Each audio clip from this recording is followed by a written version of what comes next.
right. Hello and welcome to episode 10 of On Second Thought with Mike and Matt. I'm Mike. He's Matt. And Hi. It's just the two of us again, Matt. No other guests are allowed this week. Nope. No guests. Nope. We got lots to get to, lots to talk about. Before that, I think the last time we recorded, someone asked us about the old Boston and Ohio sports debate, and I think the events of the last week or so might have finalized that debate. And Matt, I told you before the show that I was in a terrible mood, but also the other thing I didn't tell you is that it's been about, I don't know what, a little over 5 days, 6 days, maybe 7 days, without a championship here. I really don't know how I'm putting one foot in front of the other. It really is a hard thing.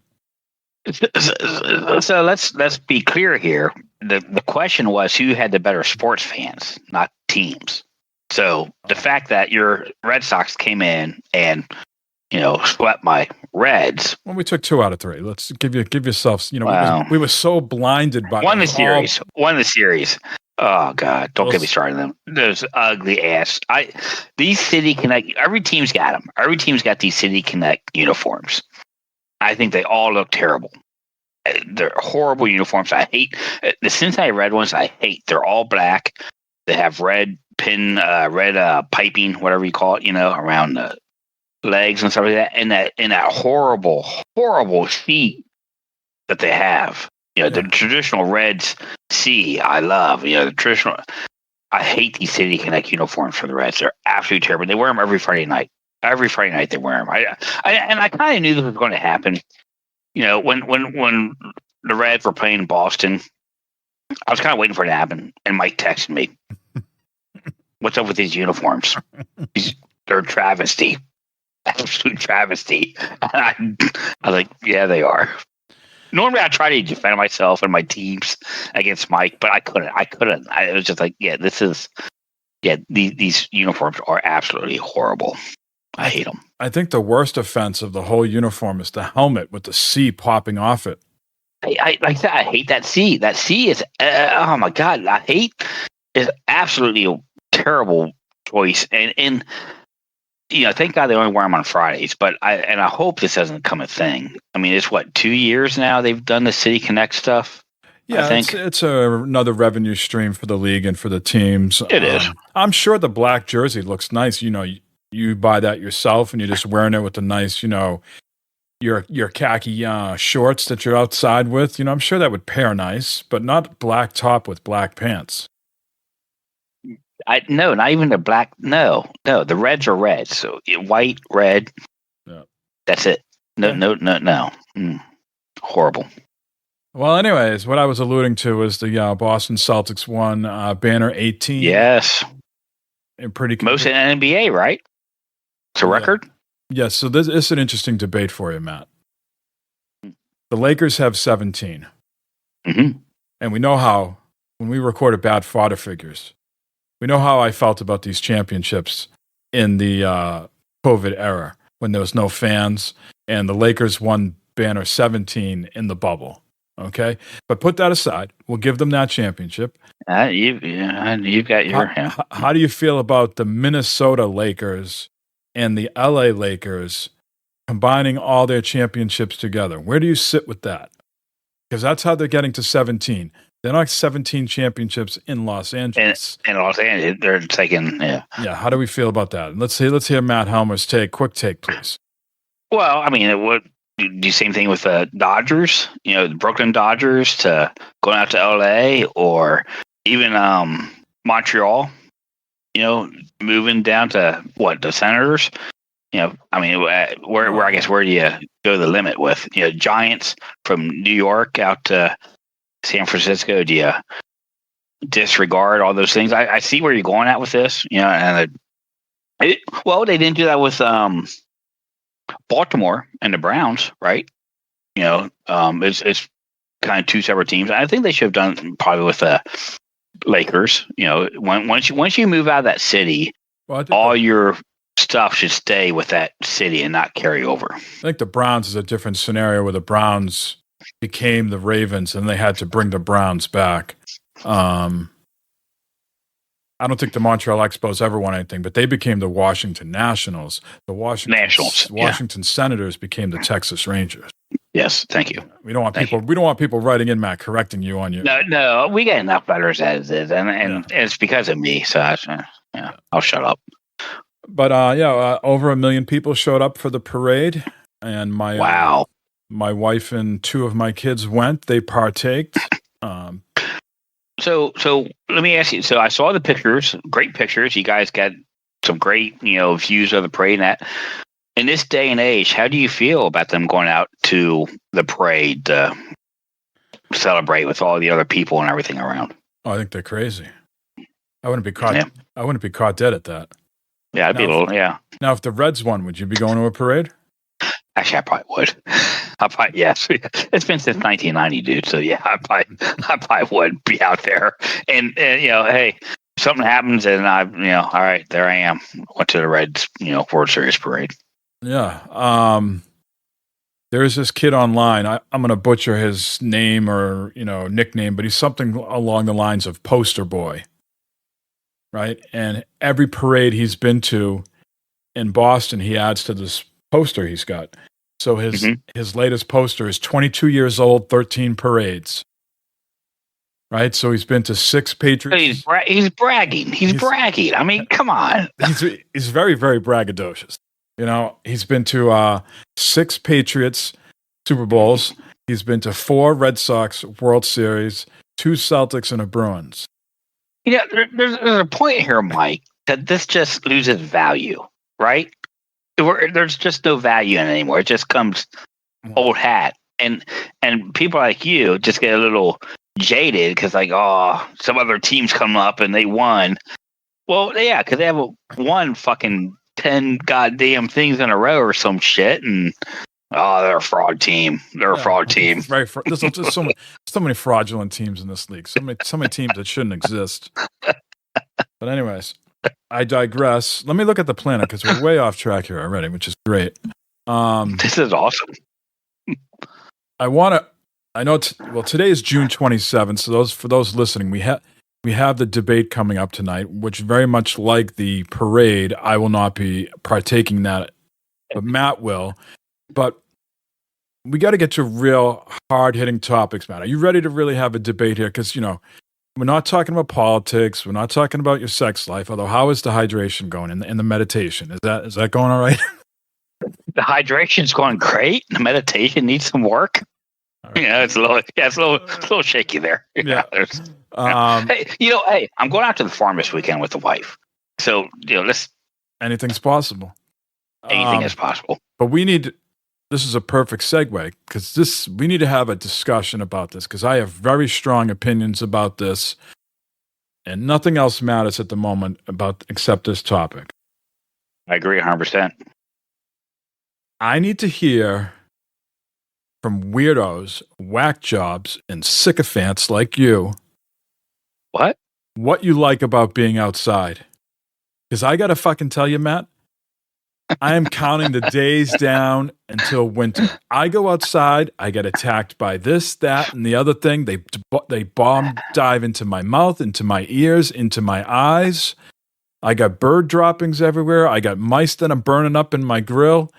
There is no redeeming quality of being outside. So I need to hear from you that what is so enticing about sitting outside in your back patio that makes you want to do it over and over again. Because I tell you, I sit outside for an hour, I'm good for fucking 365 days. I am good. I have had my fill, and I go right the fuck back in the house. So I need to hear. It's so nice. It's nice little breeze coming through. You're sitting there in the back patio. You're outdoors. You're not stuck inside your house. There's some bugs here and there, whatever, and the big snake under your porch. Yeah, he's gone. He's moved on somewhere. He didn't do much. He's fine. He might have freaked me out a little bit, and the big snake at the farm too. No, it's just nice being outside, man. you can't tell me sitting out in your back patio, back deck with your Steam Deck or Ally sitting there, feet up on the chair. No, drink a nice little lemonade or iced tea. No, inevitably what happens is the clouds move away, the sun kicks in, and I got a glare on the screen. I got mosquitoes, chirping at my ears. I got these other bugs I don't even know what they are.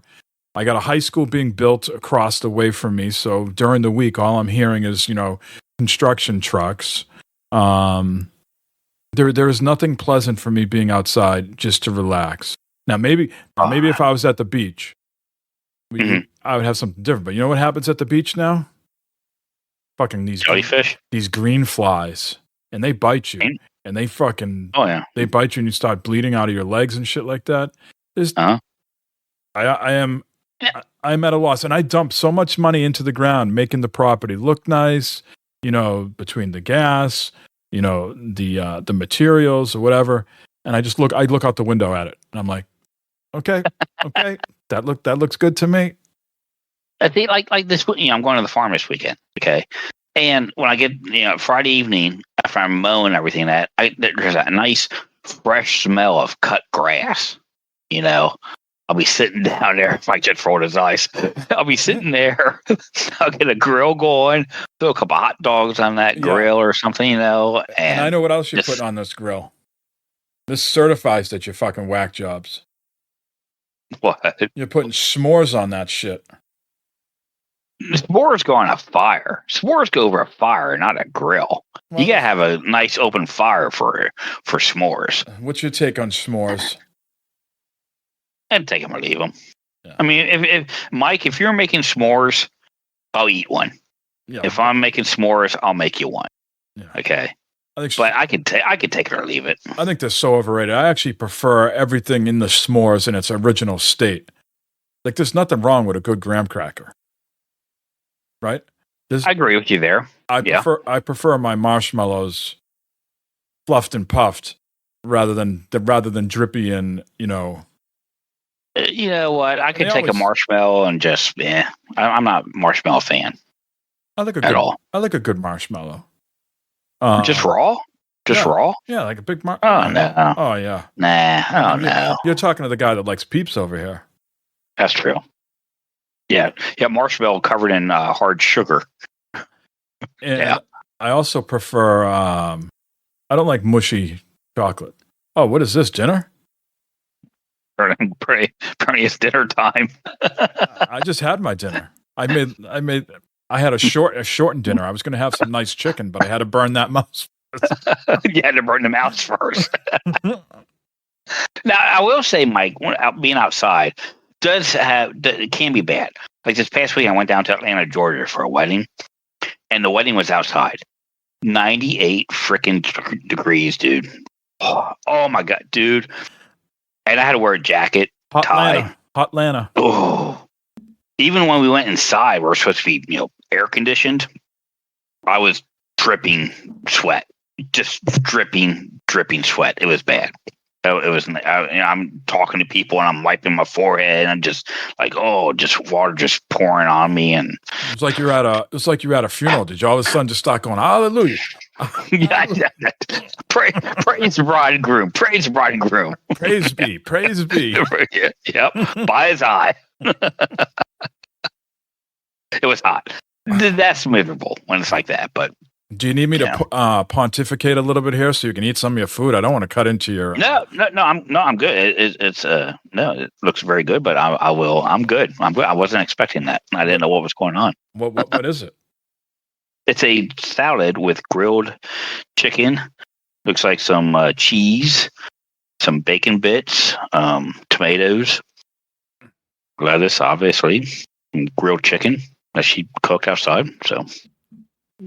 Okay. I will eat this while I'm watching the debate. Oh, you can eat now if you like. No. We got a question That's here. Rude. If you need to take a bite, we got a question from Maffia-Thug that we're going to start off with so we don't forget. Mr. Thug says this is about FPS versus RPGs. He says, me being more of an FPS guy, can you explain to me the attraction of RPGs? They all seem cool and I like them, Witcher, Cyberpunk, Horizon, etc., but they never seem to grab me. That's probably more me than the game, but it seems like all RPGs are the same thing. Quest, side quest, mini games, loot, craft, build, explore. The main question is, what makes them different from each other? Just the story. Now, he probably didn't know that he walked into some sort of trap there, because if you're saying it's all, let me see what the quote is there again. That is let's see, RPGs are the same thing. He said the same thing is what he's quoting. So you can't tell me that playing Destiny, Crucible, Rainbow Six, Call of Duty, those things aren't all the same thing over and over again. I mean, we're all doing this. If you really want to break it down, we're all doing the same thing over and over again. We're getting up, hopefully brushing our teeth, taking a dump, going to work, punching a clock, come home, eating dinner. If you're lucky, maybe something else, and go back to sleep, rinse, repeat. I mean, these are video games. They're not, we're not reinventing things here. I think you probably have touched upon it a little bit that, the story is different. The characters are different. The setting, first person, third person. Some games you're encumbered, some you're not. Some of them, it's all about leveling your character up and getting different guns. Some of them aren't. It's about the existing weapons you have and then leveling those up rather than getting new guns. I think how we got to this place, you're talking about quest, side quest, building, blah, blah, blah. It's the people that says, I can't justify spending X amount of dollars on a game that's only 10, 12 hours long, right? And so there was pushback on that, and then people started making these big bloated RPGs, so people felt like they were getting 100 plus hours for their $60, $70 purchase. So I think that, I think that's how we landed. I personally like both RPGs and FPS. I like a good mix. Just kind of been in the, I think, RPG space here for a little bit as far as what I enjoy. What about you? Yeah, in the same way. I go through my my cycles of games. Call of Duty comes out. All right, do some Call of Duty. Do some shoot 'em up and all that stuff. Fortnite, whatever. If I'm in the mood to go out and do some FPS action and that. And then same thing with RPGs. It's I grew up, Mike, I'm sure you did too, with reading books, your choose your own adventure books. Where you go through and you read, and if you did this, turn to page 28. If you did this, turn to page 35. And you would do that, and your choice that you made would affect the story, and it would go back and forth and all this stuff. Sounds like too much work. It's the same thing. I found Penthouse forums at a young age. I just read those things. And it probably explains a lot of how I've landed where I have in life. But this explains a lot. This does. I do remember jumping from like those highlight books. Was that what they were called? Yeah. To Penthouse forums. That's kind of like the jump I made. That's a big jump, dude. That's a big jump. You went from doing the maze on the back of highlights to, okay. Things got sweaty. Yeah, sticky pages all of a sudden. Some hell of good stories. Yeah, they're all true too. All of them true. You won't believe what happened to me. I thought for sure back in the day that those things were true. There's no doubt about it. Oh yeah. As a little kid, hell, all that shit was true in them books, man. That's how all women looked, all this stuff. RPGs. It's not, both games for me are a nice escape. I like RPG. I like the story. I like being able to customize my character to what I want to be as far as skills and stuff. Perks and things that make your character do different stuff. You might want a character that does nothing but go around with shotguns and rifles, or you might want another character that he's all melee, where he's fighting things, with his hands or baseball bats and stuff like that. So you can choose what you want to do and how you want to build your character instead of just, Call of Duty or Destiny. Well, here's your guy, here's a gun, just go shoot and do stuff. Maybe Destiny might be a bad idea because there's customization you do there. Yeah. But there is that also where you can just go in and play a couple rounds and be done, or there's the RPG where you spend a little more time commitment to it. You do some stuff, and a lot of the stories are different. Cyberpunk story is totally different from doing Witcher. Yeah. It's two different worlds, two different things. I think the interesting thing about the RPGs too is you can play it like an FPS and just blast through it, which I think a lot of people do. But if you really want to immerse yourself into the lore, we take Fallout for example, or Cyberpunk. You can read all those backstories. You can read all those terminals. You can read all those slips of paper that you pick up. So there's a lot to explore there. It's as immersive as you want it to be. You can skip over a lot of that stuff, or you can go in and get in all the lore and the story, and it's. And I think whatever floats your boat. I think 10 demerits for Mafia because he did not mention the illustrious Red Dead Redemption 2. Excellent game. Very good, very good. Yep. All right. Yep. Thank you for the question, Mafia. Keep them coming. Anybody else that wants to send questions, you can do so. We're on Discord, and we're on Twitter, OSTWMM. So hit us up. Let's get into what we've been playing, which, of course, for me, I think is probably the same for you, is just Fallout 76. And we can talk about any sort of new experiences, but what I want to sort of segue into is have a little conversation around gaming currencies, because I've hit level 50.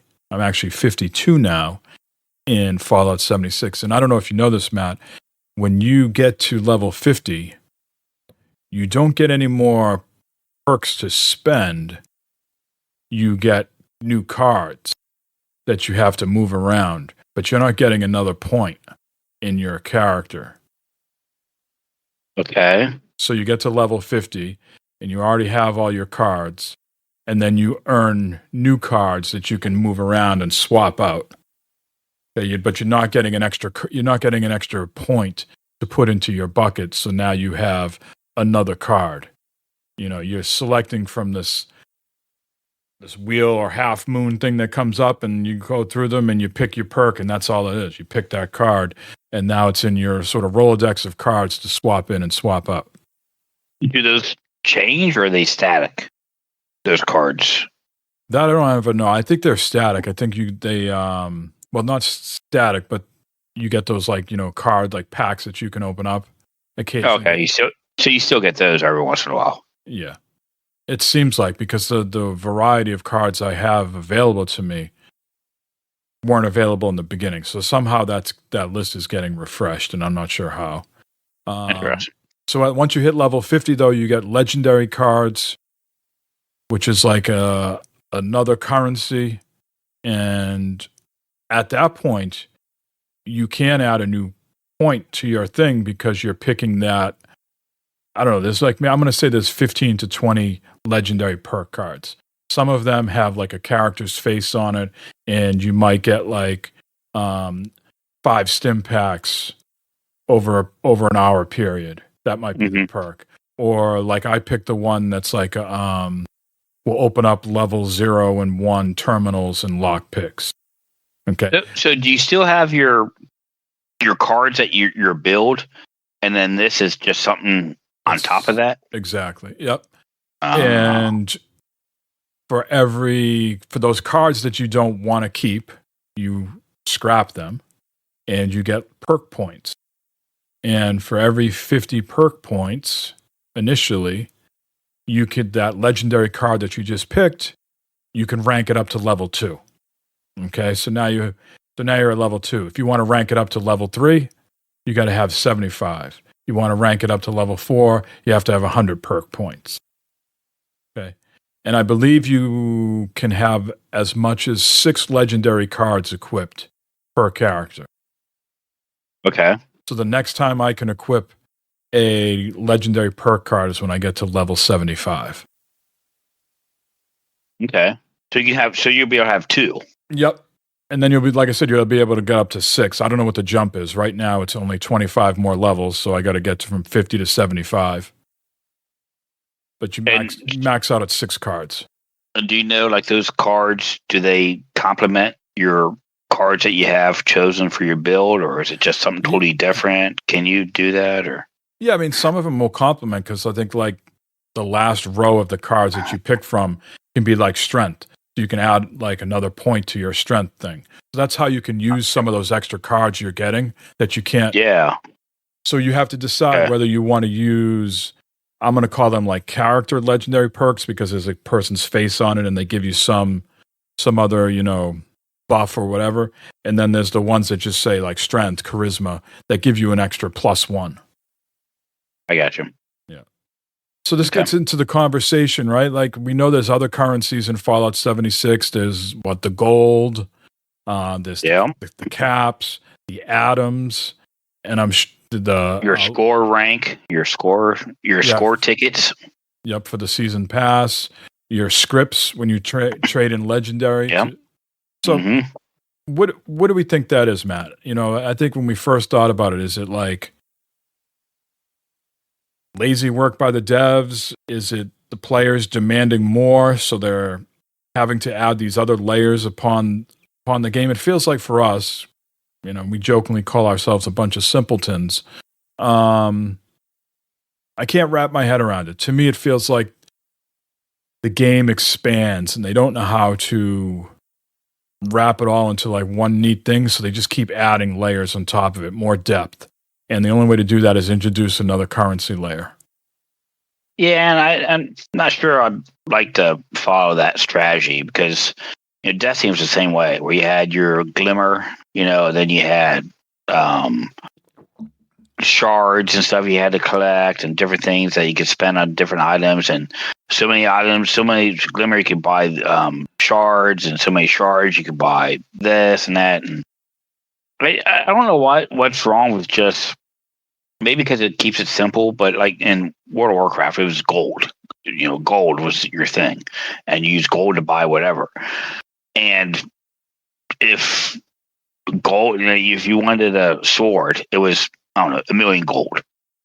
Well, if you have 1 million gold, you couldn't buy it. So you get saved up and got 1 million gold, and you did, get your sword in that. But I think it got to the point, I guess, where people knew how to farm stuff and get gold, and same thing with glimmer and other stuff. So they're trying to make it more difficult to do this. I don't know, but I think it's a pain in the ass. All these different currencies, trying to keep track of what does what and what you can buy with what, and having to save up all these different things. And I'm not a fan of all the different currencies for all these different items. And of course, some of the currencies you can actually spend real money on to get more of. Yeah. So in 76, you can buy atoms with real money, so you can get more cosmetic items for your base. But it's interesting, you cannot buy in-game currency, the caps. You can't spend You can't spend real money on that because they probably think that breaks the game. If someone all of a sudden says, "Fuck it, I'm going to drop $1,000 on caps," and be just flush with them, and then the game sort of unlocks for them a little bit easier than other people. That's not really exactly fair to other people playing. Yeah, I would assume that these games launch with a couple currencies, and then as they get more involved, the player base develops, the feedback is retained from the consumers. They have to add other things on, and that other things generally, involves the currency. I'd love to hear from a dev like, "Hey, we, whiteboarded this game, and we X, Y, and Z need to be done, but now we're doing this expansion, and the only way to really move it forward is by introducing something new rather than disrupting the current currency." Mm-hmm. Yeah, I guess. Yeah, the economy.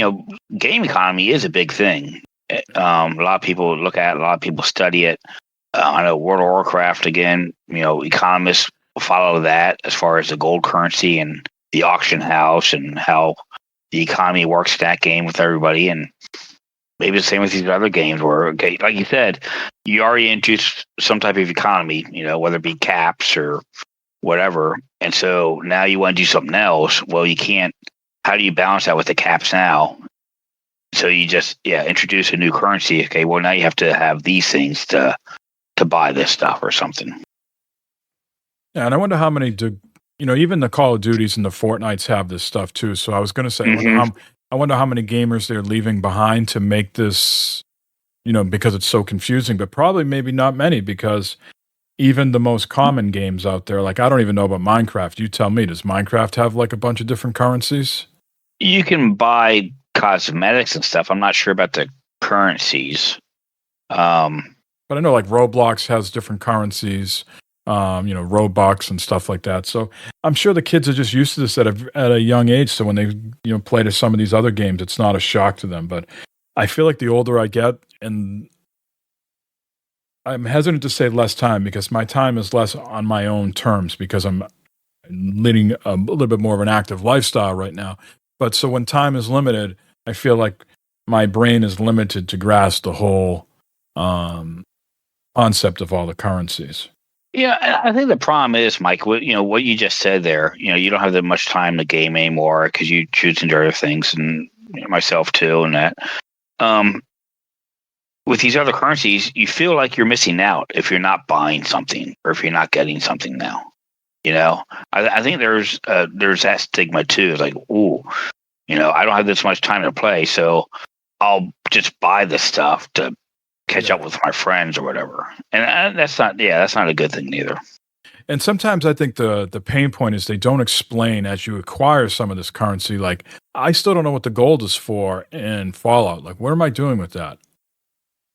Yeah, I'm collecting other items in Fallout, like the copper, iron stuff. When I come across these deposits, I'm picking that stuff up, and I'm not quite sure yet what I'm doing with that. Like, the gold bullion, that's supposed to be a big deal in Fallout, and I haven't found out yet what's going on with that. And one thing we talked about the other day, what is up with showing me the value of an item, the cap value? So I got a minigun in my stash that says the value is 159. Cool. I don't need this minigun anymore because I got something better that I'm using. So let me go trade this in for 159 caps. I go to the vendor and he wants to give me like 37 caps for it.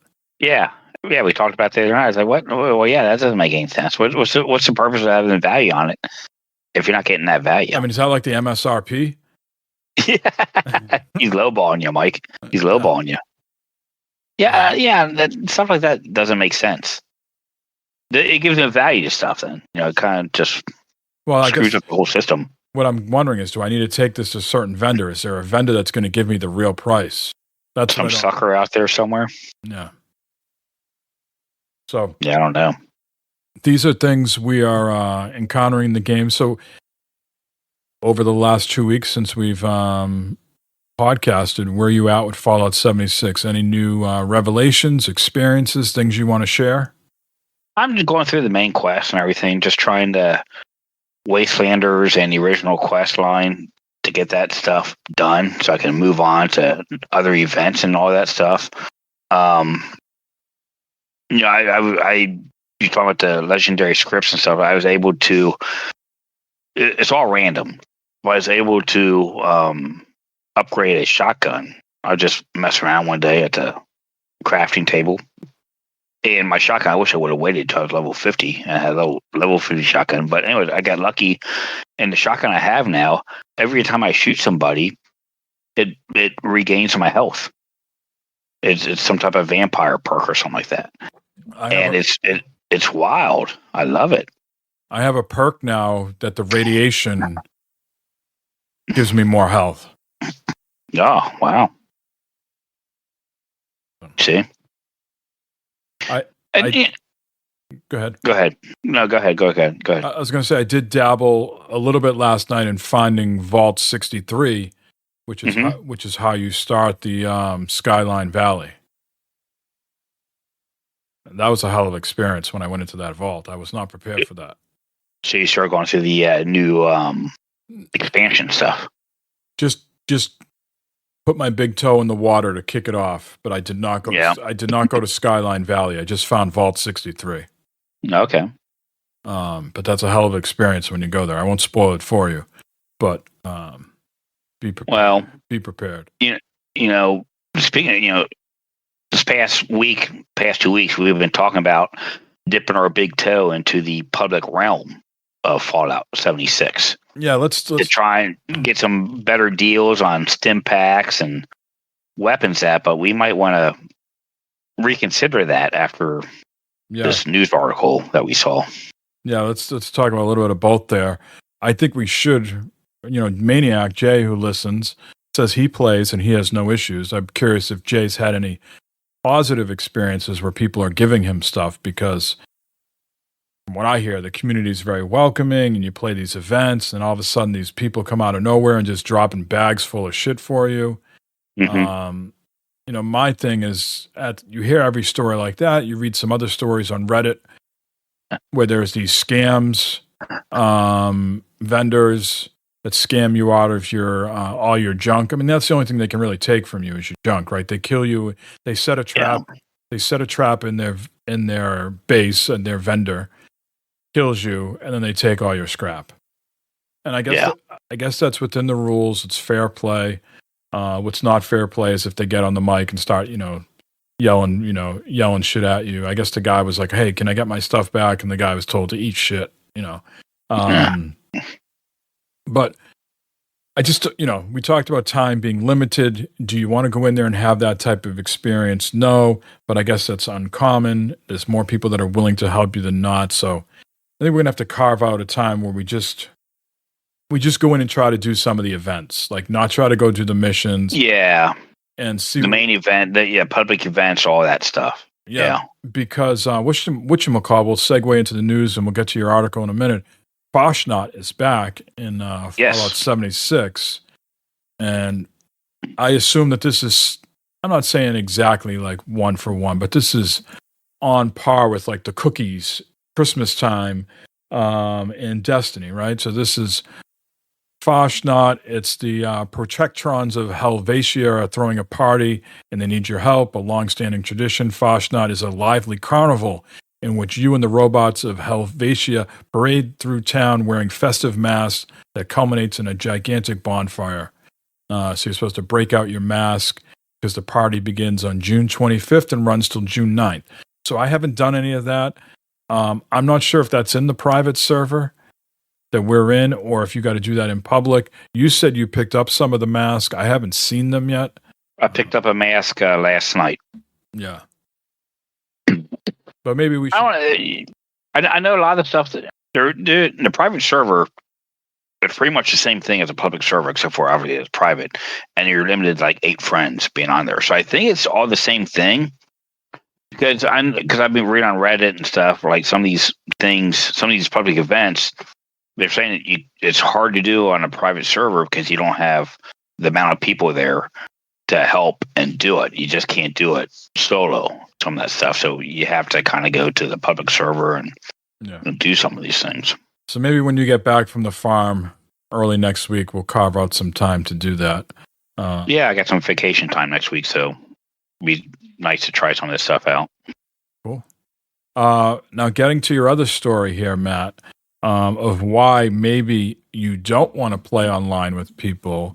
This comes from the very reputable New York Post. I don't even want to click on the link because I'm afraid of what's going to happen to my computer here.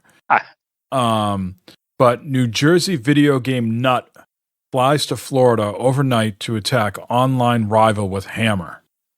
So a New Jersey man got so ticked off while duking it out in an online video game that he flew to Florida in the middle of the night to bash his rival with a hammer. Edward Kang, 20, allegedly hopped on an overnight flight to Newark Liberty International Airport, landed at Jacksonville International, and booked a hotel room before he showed up at the victim's house at 2 a.m. swinging a hammer. Okay. The sheriff said Kang got angry at the victim while playing the multiplayer game Arch-Age, which I've never heard of, and was ticked off enough that he told his mom he was going to visit a friend in the Sunshine State and took off. He checked into a hotel at 2 a.m. and the next day stopped at an Ace Hardware outlet to pick up a hammer and a flashlight. Early Sunday, he snuck into the victim's house, dressed in black and wearing a mask and glove, and attacked his rival with the hammer. All right, so we're going to pause there for a second. So first of all, how does he know where the person lives? How does he know the house? How is he sneaking in? Like, they must have had some friendship that went south, because otherwise, this doesn't sound like a random encounter. Well, that's the scary part about it, because there are people that the whole swatting thing, right, where you're playing Call of Duty or Fortnite or even Fallout 76, Destiny, whatever, where they find out, I guess somehow they get your IP or whatever, and they trace you down, and they're calling the police saying, "Oh, this guy here in this house is killing his wife or whatever," and then the whole swatting thing happens.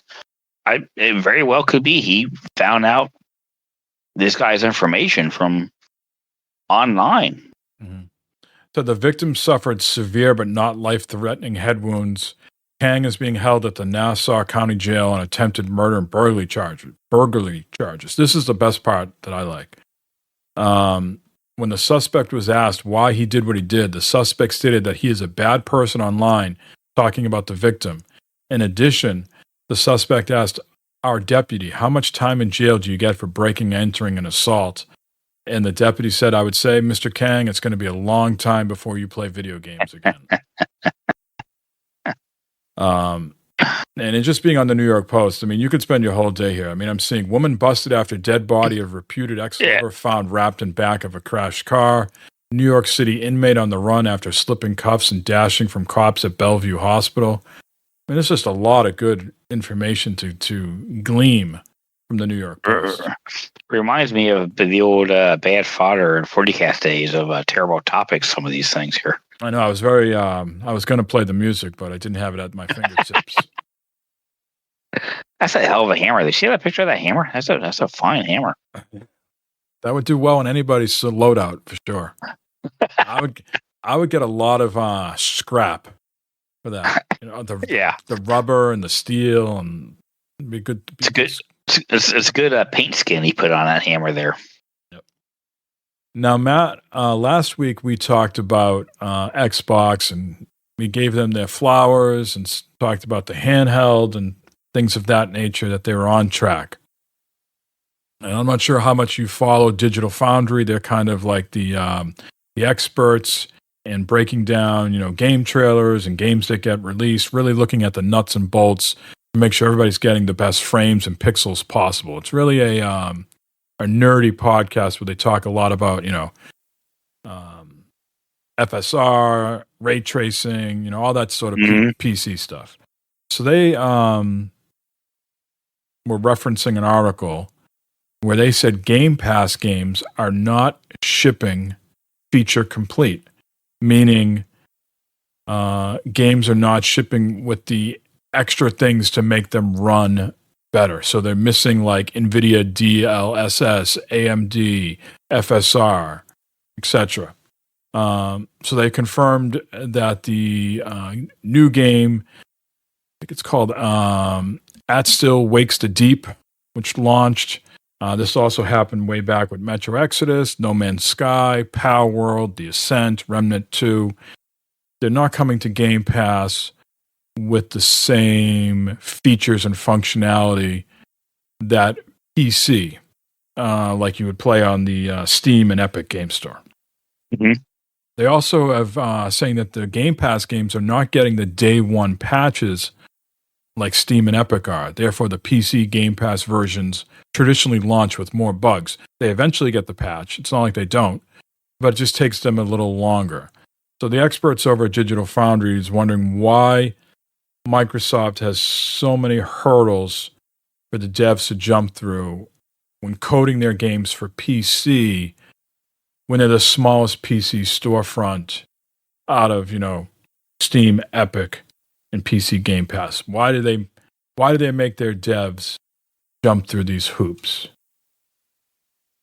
That's why I'm getting confused. As I don't understand how these game developers would make a different version for Game Pass. It doesn't seem efficient. Doesn't seem money smart. So the Chinese Room, they are the developer on Still Wakes the Deep. They're saying they provided more explanation on the difference between versions. They say, to add more information, we have some technical limitations due to the difference between how Game Pass and Steam Epic Store versions are built. Unfortunately, this means that other upscaling options aren't available in the Game Pass version. The PS5, Xbox S and Game Pass PC versions all have the same options, while we added extra upscaling options to the Steam and Epic Store versions. Adding them to PC Game Pass would require a custom-coded solution. They go on to say, thank you for your feedback. We're a small team. We want to help as many people play, but we'll let everybody know once we have a update. And they've already patched it. They've already released it. So it's sometimes these things that just don't come at launch. Takes them a little bit longer to get out. And, it just... Microsoft's fighting an uphill battle as it is on PC. You'd think they would just... they would do better. And they've been doing this for years, right? We can go back to the Windows Store when you think you wanted to play Gears of War back in the day on the Windows Store, and all those Window Defender and all those logins that would come in. But just interesting. I was relieved, though, that Fallout 76... It is interesting, yeah. I was sort of relieved that Fallout 76 wasn't on the list, because we've had this conversation when we watch other streamers like Goth and other people. I say, my game doesn't look as good as that. No, exactly. Yeah. And I'm on a 4070 Super, and I'm on a 120 hertz monitor. Why doesn't my game look as good as that? I don't know. I don't have an explanation. I still haven't come to the whole situation just seems kind of odd and strange that they would do that with the code, and just very interesting.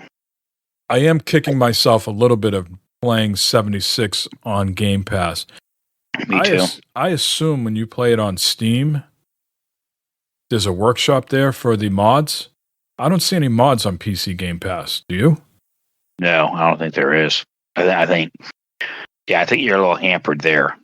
Yeah, on the Game Pass compared to on the actual PC version from Steam or something like that. Bizarre. Moving on, a couple Steam stories here. Steam is releasing a game recording beta. They missed us by about 10, 12 years, Matt. We were in the height of our content creation. Exactly. But they have released, you can sign up for the beta. You can record, replay, clip, and share. Clip it or it didn't happen. From capturing highlights to documenting entire campaigns, there are many ways to use this all new set of features. You can record, like I said, never miss a moment, replay, quickly jump back in time, clip, find, and keep the good stuff, share, which is conveniently send clips. So I guess there's two ways to do this, where you can always be recording in the background, or you can record on demand. I think these are similar things that are built into NVIDIA already with the GeForce experience. Mm-hmm. Yeah, and that's stuff that's been already in Xbox and PS5, right? Where you can record clips and stuff that you've already done. Xbox record that or whatever. Right, but I don't think with Xbox you can just set it to record everything, right? You have to actually prompt it to. Yeah. I can't. It's been a while since I've done that, so yeah. They are saying that that this will not bog down your system. Okay. That they've tested this. I'm trying to look for that in the Q&A here, where there was like questions like, will this like enhance or impact my game at all? Will this affect my performance or gameplay? Steam game recording has been designed with the goal of taking as little computer resources away from the game you're playing as possible. It takes advantage of NVIDIA and AMD graphic cards to remove most of the performance cost of creating recordings. When run on systems without those graphic cards, the system's CPU is used to create video recordings, which may cause a noticeable performance impact. So, there is a Steam sale right now, Matt. I'm not sure if you're perusing the list, but in the meantime, you might want to sign up for this beta. So any new games that you purchase, you can start recording them and then spam our Twitter feed with them. Absolutely. Hell yeah, I want to see my shenanigans. Works on Steam Deck too. Let's talk about Steam Deck and let's talk about controllers. Steam has released, or I should say Valve has released some statistics on controllers. Since 2018, daily average controller use has tripled from 5% up to 15%. 42 of these controller sessions are using Steam input. During that time, the controller landscape has changed. 59% of sessions are using Xbox controllers, 26% are using PlayStation, and 10% are on Steam Decks. Okay. So that leads into our new story here, where Steam is getting an official controller, but Valve isn't making it. The Japanese company called Hori, Hori, is releasing an official gamepad for Steam, launching on Halloween of this year. But the catch, Matt, and maybe, when you're traveling here in your travels, you go pick one up for me. At first, they are only releasing this in Japan. I guess PC gaming is on the rise in Japan. Hori is based in Japan, so they may be using that as a test bed. But after Valve discontinued remember the Valve controller? That thing looked ugly as hell. That looks scary. That was actually scary looking. Yep. This is dubbed the wireless Hori pad for Steam. It's a PC-centric controller. It matches the Steam Deck's menus buttons, has similar touch sensors atop its sticks to activate gyro controls. It also supports Bluetooth wireless and USB-C wired connections, as well as a whole bunch of other custom programmalities using Hori software. But it's not fully featured. It doesn't have a rumble. There's no matching set of 4 back buttons, and it doesn't have the Steam Deck's signature trackpads. It's selling for $50 in the US, which is 7,890 yen, and it comes in black, white, neon yellow, and violet. Interesting. It's interesting looking. It looks like it might be a little awkward the way the thumbsticks are. The thumbsticks seem a little off. Well, it has the shape closer to the shape of a PlayStation controller, but it has the offset sticks like an Xbox controller. Right? It just seems a little more offset than Xbox controller. I'm looking at my Xbox controller. Maybe it is about the same. Yeah. Not having rumble is an interesting choice. A lot of people don't prefer a rumble, especially. Oh man, I like the immersion of the rumble.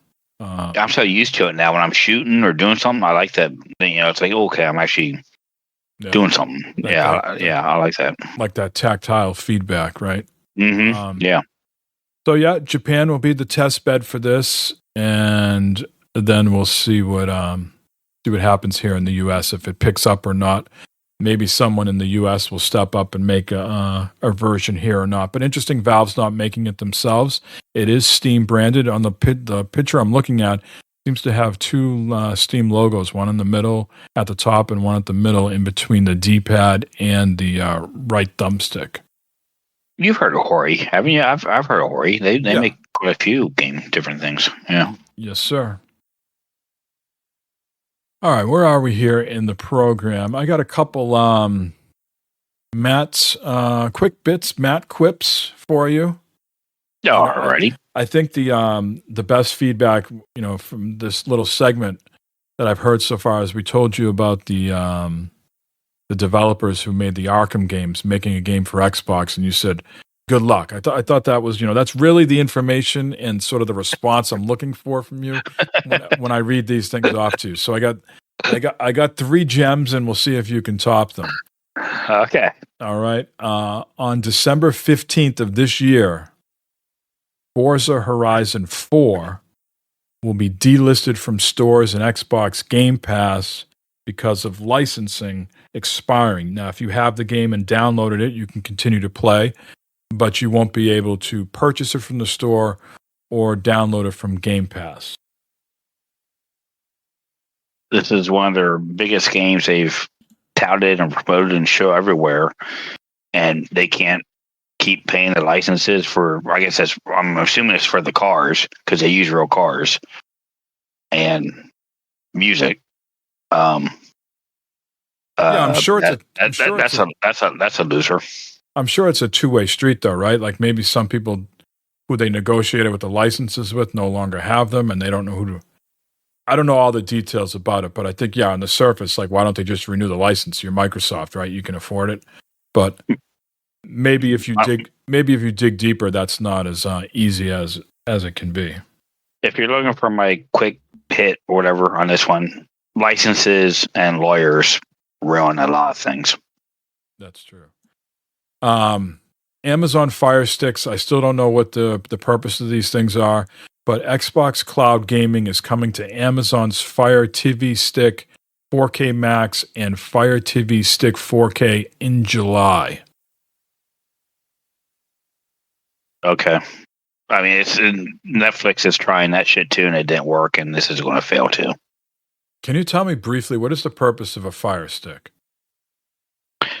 To plug it into a non-smart TV, if you still have one of those, to have all your. It's like a Roku thing, but it's Amazon centered. That it's in that what do you call it? That not atmosphere, that ecosphere. You know what I'm talking about. It's in that biosphere, whatever. Amazon, Google, Apple. Yeah. But I think there's people who got to have smart TVs. Like there's people who have smart TVs that buy like the Apple like TV thing. Is it just get you better quality? No, it's just like you can buy like a Amazon Fire TV from Best Buy, Walmart, whatever. It's got Amazon already built in, the Fire or whatever. Yeah. And so you log in your Amazon account, and all that shit comes up. And then you can still download apps like ESPN and Bally Sports or whatever on that TV to watch things. But it's in that, environment of Amazon, just like Roku. You can buy Roku TVs, Roku sticks, and stuff like that. Apple does not make an Apple TV like that. So you have to buy like something to download the Apple app onto. A lot of smart TVs you still can, but it's just it's just part. You're in that ecosystem. The Apple TV thing, I understand buying it because you can pull out your games on the TV. Like you can't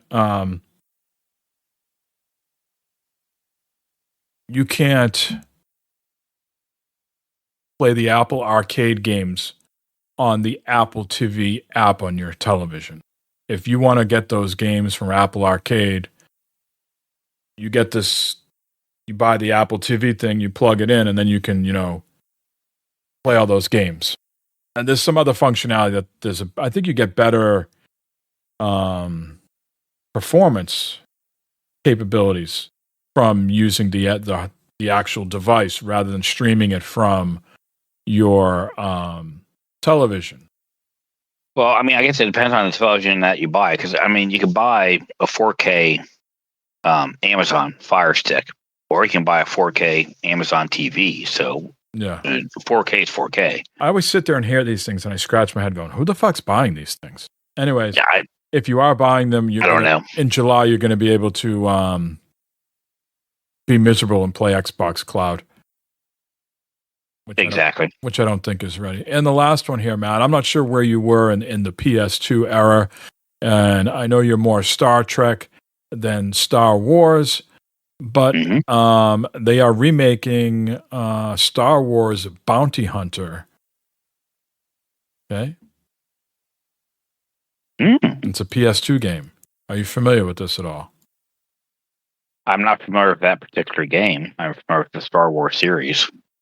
Star Wars Bounty Hunter, the 2002 action-adventure game, is getting a remake courtesy of Asper. The developer describes this as a new title that brings the original Star Wars Bounty Hunter to modern platforms and with visual enhancements, improved environmental textures, new dynamic lighting effects, and a new flashlight tool.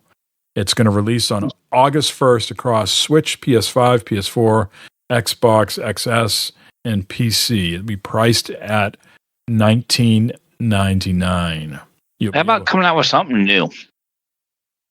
Well, people, they come out with new games all the time, and know what happens?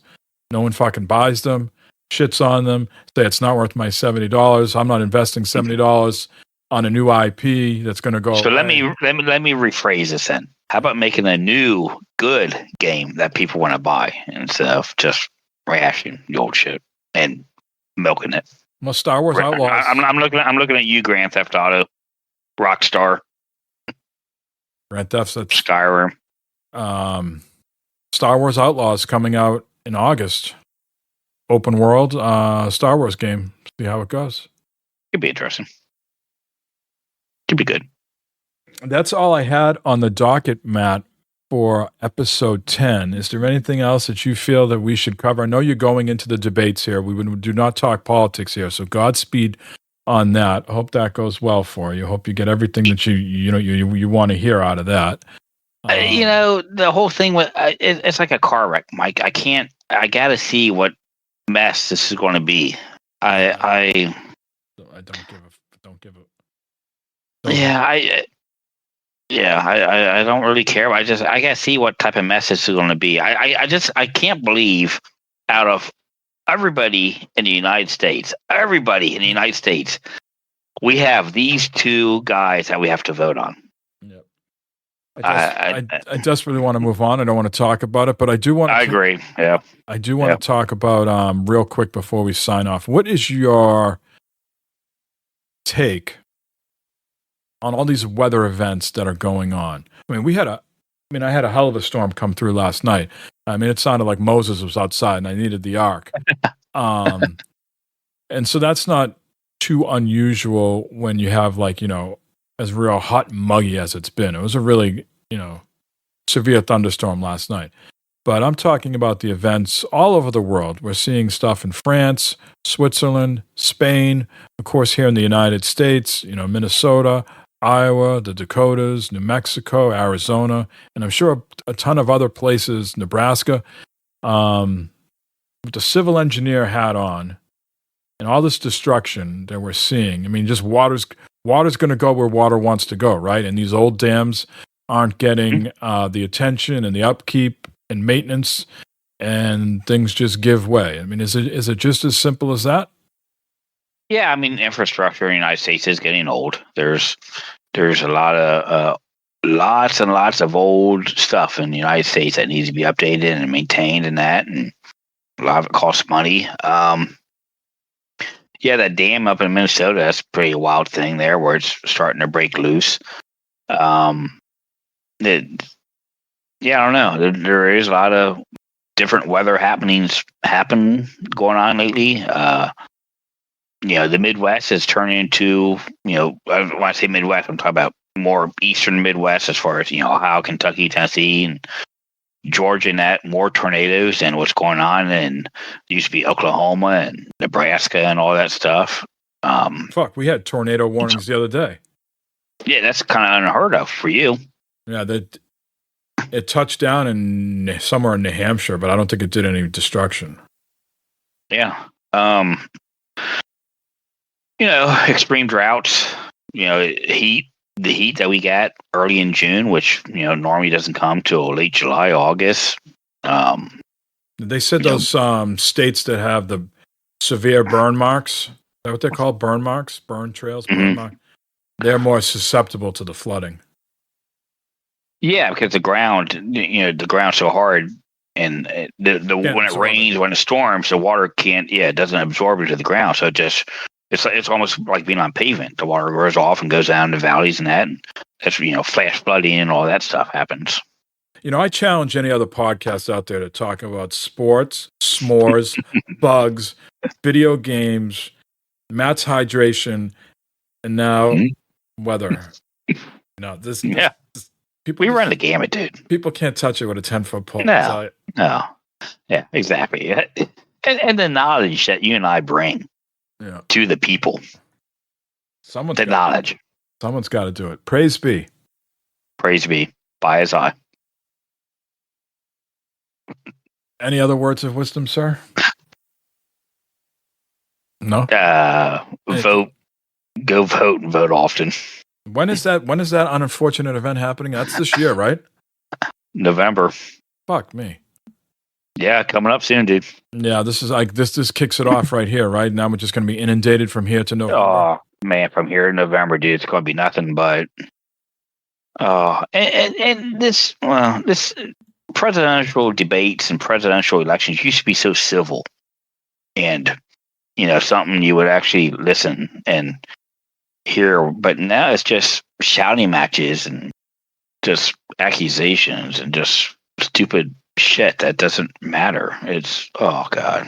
No, but that's sort of like the level of human beings we have right now. It's the only language they my guy shouted louder than the other guy, so that's therefore my guy won. Well, Anyway. no one wants to no one wants to talk to listen to reason or actually discuss things. It's my way or the highway. Yep. And that's why we're ending the show right now, because it's my way. Goodbye, everybody. There we go. We'll catch you in 2 weeks. Later.